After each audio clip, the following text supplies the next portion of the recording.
Hello, welcome to Theology Thursday.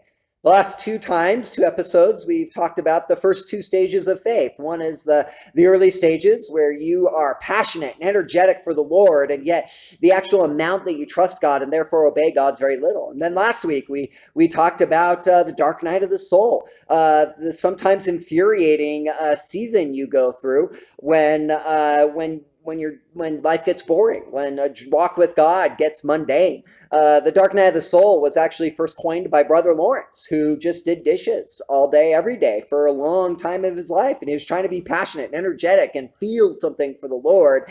And yet he realized at the end of that season that he didn't need to be passionate and feel things for the Lord. He'd been serving the Lord by washing these dishes. And so stage two is not very fun. The dark night of the soul is not fun, and yet it's oftentimes where our faith grows the most. If you remember from last week, I said stage one, you make a lot of noise, but your faith is little. Stage two, you make hardly any noise, but your faith is growing more and more every day. It's headed up. And then stage three is the most brilliant and beautiful of stage. Stage three is where Job eventually got to at the end of his book after his horrible dark nights of the soul. Stage three is also what Ecclesiastes tells us in his wonderful tract. In Hebrew, he's called Kohelet. And he talks in the beginning chapters about going through sort of this time when he despaired of life, when all the pleasure, all the wisdom just seemed so pointless to him. And yet the end of that sort of autobiographical section, he just sort of emerges to this glorious understanding of who God was. And so stage three is simply the point where we don't care anymore.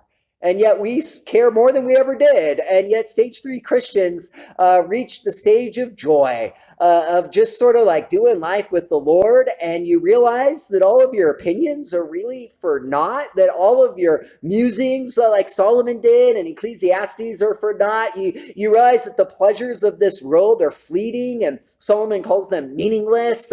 You realize that that life with the Lord is up and it's down and it's left and it's right. In Ecclesiastes, Solomon says he realized you could do the right thing and get punished for it. You could do the wrong thing and get rewarded for it. What's up with that? And yet he just notes this not with a cynicism, but with a joy, where he said, I've discovered the meaning of the life, and the meaning of life is meaningless. It's sort of crazy. And so you sort of get to this point with God where you receive true freedom from God to just live life with God, to just live a quiet local life. And you discover this freedom not to be energetic for him, not to be legalistic for him, not to be opinionated for him, but just to serve him every single day. You wake up every morning knowing that you're going to trust God, and that trust just produces obedience naturally. You don't have to try to obey anymore. You don't have to grit your teeth and make yourself feel something or make yourself do something. Instead, you just receive this wonderful freedom to be who God created you to be. And there's a happiness in you. When you read stuff about the national news or international news, it doesn't bother you as much as it maybe did when you were a stage one Christian. It doesn't bother you much at all. Instead, you just think, yeah, that's the way of this old sinful world, but I trust that a new kingdom is coming, and I hope for that new kingdom. And as I hope for his kingdom to come and God's will to be done, I'm just going to keep working towards the kingdom, whether it looks like we're making progress or not. You trust God with your finances, which means you get so much more generous, and generosity becomes a joy to you. Solomon even talks about that in Ecclesiastes. And so stage three Christianity is the goal. It's really what we should work for. Just this point where you're sort of just a simple everyday person, but you trust God every day. And that doesn't mean that you've arrived. It doesn't mean that you're fully mature as a Christian. In fact, one of the beautiful things about stage three is you find the joy in confessing your sins and weaknesses. You find a great joy in saying, yeah, I could have handled that thing better. That didn't go well at all. But who cares? God is in charge, right? Stage three is so wonderful that way. It's just a great thing, but it also doesn't mean you're not going to relapse, right?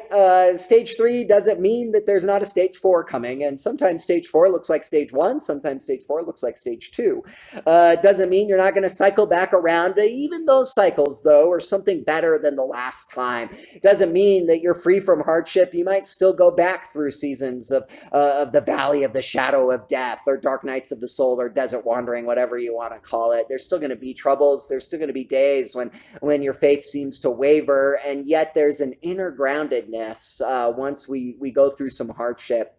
There's some inner groundedness to just doing life with the Lord. That's the goal. That's what we hope that God brings all of us to. It's what Job was brought to at the end of his wonderful book that tells us about him after he'd been through the ash heap of his life. After everything was reduced to ashes, he sort of is free at the end. And in that wonderful epilogue of that book, it says that there's just this carefreeness about him. He named his daughters ridiculous names. It's just funny, and he becomes even more generous with everything he does. And so it's just a wonderful stage that I hope we all get to. But until then, whatever stage you're going through, I'm praying for you. I'm rooting for you. I know that I know, and I have faith that God is working in your life with you and for you, and God is carrying you through whatever you're going through, whether it's a good season or a bad season, whether it's an effusive season or a low energy season. God is still at work no matter what, whether you're grounded or whether you're battered about. God is still working for you, and I trust that. Thanks for joining us.